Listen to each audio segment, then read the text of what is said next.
So I watched Odyssey, no the Odyssey from Christopher Nolan. तो कैसी थी, चलो बताता हूँ। द ओडिसी को क्रिस्टोफर नोलन ने डायरेक्ट कराया और जो मैट डेमन है उसमें मेन लीड ओडिसियस का रोल प्ले कर रहे हैं। उनका बेटे का नाम है टॉम हॉलैंड, सॉरी तो असली नाम बता दिया मैंने, वो असली बेटा नहीं है, उसका बेटा है, उसका रोल प्ले कर रहा है टॉम हॉलैंड। जो उसकी बीवी है उसका रोल प्ले कर रहे हैं आना हाथवे। उसमें जो कहानी है उसमें दिखाएंगे जो इथाका का किंग है ओडिसियस, वो कैसे अपने एक ट्रोजन वॉर में 10 साल बिताने के बाद अपनी जर्नी को पूरा करेगा और जो बीच में उसे पॉजिटिव और बाकी गॉड्स का सामना करना पड़ेगा और बाद में कैसे उसकी बीवी का स्वयंवर होगा।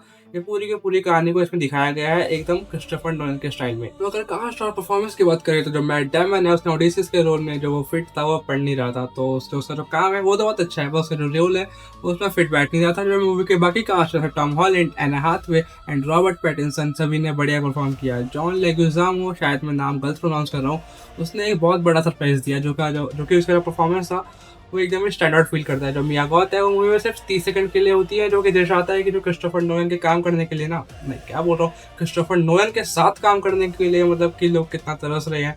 मतलब कि 30 सेकंड के रोल के लिए वो मान गई, बाकी जो कि अच्छा रोल भी था, मैं उसके लिए कोई नेगेटिव पॉइंट नहीं दे रहा। अगर मैं इसके विजुअल्स और एंड ग्राउंड रियलिज्म के बारे में बात करूँ तो ये मूवी पूरी तरीके से क्रिस्टोफर नोलन स्टाइल में बनी है। वर्ल्ड बहुत बड़ा और एक्सपेंसिव लगता है, एक्सपेंसिव ये वाला नहीं, एक्सपेंसिव मतलब कि चौड़ा वाला, और कहीं भी फेक ग्रीन स्क्रीन का एहसास नहीं होता, सब रियल लगता है। मूवी के कुछ सीन बिल्कुल हॉरर मूवी जैसे है, खासकर साइक्लॉप्स केव का जो अच्छा एक सीन है ना, वो बहुत बड़ा टेरिफाइंग मोमेंट है, क्योंकि तुम्हें मतलब कि थोड़ा एज ऑफ द सीट में वो बना के रख देगा। जो सर्क वाला सीन है ना वो एकदम स्टैंड आउट एंड स्कैरी है। नोलन ने माइथोलॉजिकल मैजिक को बहुत ग्राउंडेड और टेरिफाइंग तरीके से प्रेजेंट किया है, जो कि तुम्हें और मेरे को थोड़ा सा थमा कर रख देंगे। अब तो बात हो गई विजुअल एंड लाइटनिंग की, नहीं विजुअल्स एंड परफॉर्मेंस की। तो हम बात करेंगे साउंड, लाइटनिंग एंड क्रिटिसिज्म की। जो उसका साउंड है ना, वो जो तो उसका साइक्लॉप, तो साइक्लॉप की साउंड है ना वो बहुत ज़्यादा ही लाउड होती है। वो शायद कुछ को मतलब कि एड्रेस करे, बट नहीं, मतलब मेरे को कोई दिक्कत नहीं हुई, बाकी आगे तुम्हारे कान सेंसिटिव है तो तुम्हें साइक्लॉप्स की जो आवाज़ है वो बहुत ज़्यादा ही लाउड लगेगी। और लाइटनिंग बाकी आम मूवीज़ की तरह ही है, पर थोड़ी सी वो थोड़ी डार्क टोन में है, मतलब कि जो एक नेटफ्लिक्स टोन है ना उससे हटकर है, थोड़ी सी डार्क टोन में ये असेंबल करती है। और जो हालांकि जो स्काइला मॉन्स्टर है ना उसका लुक हमें बस हल्का सा दिखाया गया है, बट जितना भी दिखाया गया है आई एम वेरी डिसअपॉइंट। और थोड़ा बहुत ट्रेलर में मिसकंसेप्शन दिखाया है, क्योंकि जो क्या नाम था उसका, लुपिता न्योंगो, मुझे पता है मैं नाम गलत प्रोनाउंस कर रहा हूँ, बट जो कि हेलेन ऑफ ट्रॉय है, और इलियट पेज मूवी में सिर्फ 5 से 7 मिनट के लिए, जो कि बस फ्लैशबैक में दिखाए गए थे।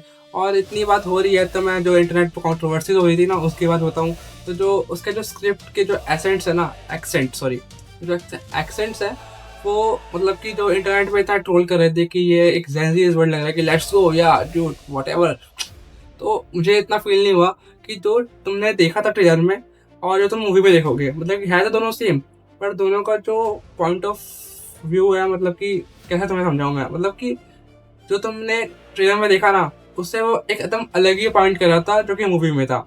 मतलब कि तुम बस जाओ और तुम्हें कोई उसकी एक्सेंट में तुम्हें कोई फर्क नहीं चलेगा, पता तुम्हें मतलब कि अच्छा लगेगा बस। और अब लास्ट इसकी म्यूजिक और इसकी एंडिंग की बात करें तो जो ल्यूडविग गॉरेंसन है, मुझे पता है मैं दोबारा गलत प्रोनाउंस कर रहा हूँ, बट तुम सुन लो, जो उसका म्यूजिक का स्कोर है वो बहुत इमोशनल, इंटेंस एंड एकदम ग्रैंड फील होता है।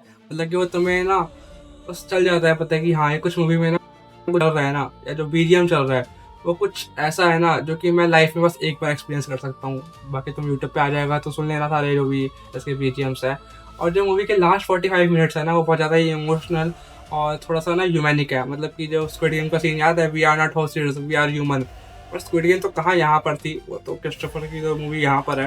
मैं तुम्हें बस एक तरीके से एग्जाम्पल दिखा रहा था कि इसमें भी थोड़ा बहुत ऐसा पॉइंट ऑफ चीज यूज़ किया गया है। ये loss, pain, war and family के बारे में बहुत ज़्यादा ही डीपली तुम्हें बातें दिखाएगी और करवाएगी भी। मतलब कि तुम्हें जब तुम देख के जाओगे ना तो तुम्हारे माइंड में एक एंडिंग जो है उसकी वो तुम्हें सेटिस्फाई करेगी और थोड़े से मतलब कि सोचने में मजबूर करेगी कि तुमने देखा क्या, मतलब कि जो तुमने देखा उसका मेन क्या होगा। बाकी मेरे फाइनल वर्डिक्ट की तो जो ये मूवी है वो मुझे बहुत पसंद आई, मतलब कि ये मेरे साल की one of the favourite movies में से एक हो जाएगी। और इसको मतलब कि तुम्हें बड़े स्क्रीन पे देखना चाहिए, खासकर आईएमएक्स में। भले ही इंडिया में ट्रू आईएमएक्स नहीं है बट लाइमैक्स तो है, तो जाइए अभी आईमैक्स प्रिया या कहीं भी जाइए और देख के आइए द ओडिसी। मिलते हैं नेक्स्ट वीडियो में।